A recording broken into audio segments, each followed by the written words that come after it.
Oh, howdy all, grab yourself a drink. It is time for some PathOfExile discussion. Welcome to day 6 of teaser season for patch 3.25 and the upcoming Settlers of Kalguur expansion.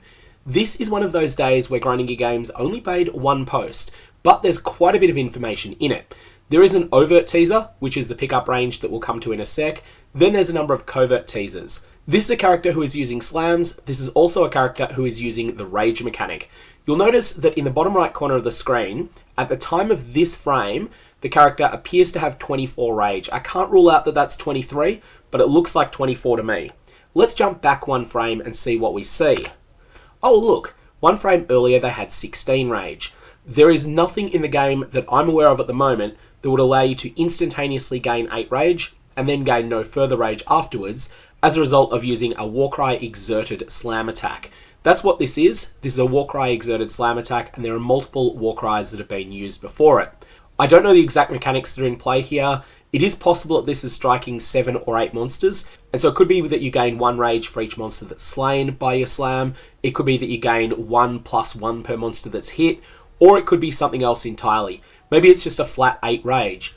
Whatever the case, this is a mechanical change from 3.24.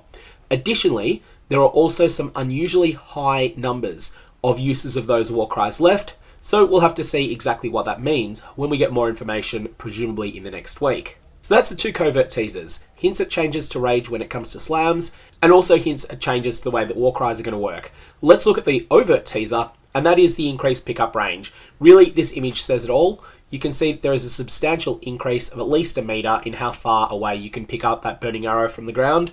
I do want to point out one thing that'll be a consequence of this, and that is that anything that makes the fastest players in the game more efficient does tend to have flow-on effects to the entire Trade League economy. Exactly how this works out, I'm not exactly sure.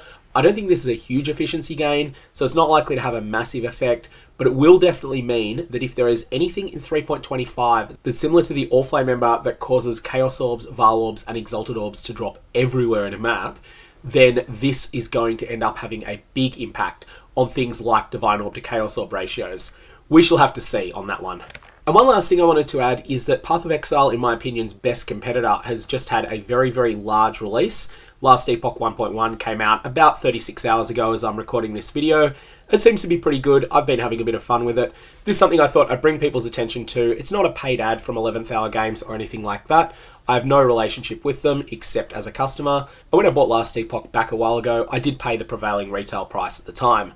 That said, if you are interested in checking out Last Epoch, I do have an affiliate sales link, which I'll put a link to down in the description of this video below.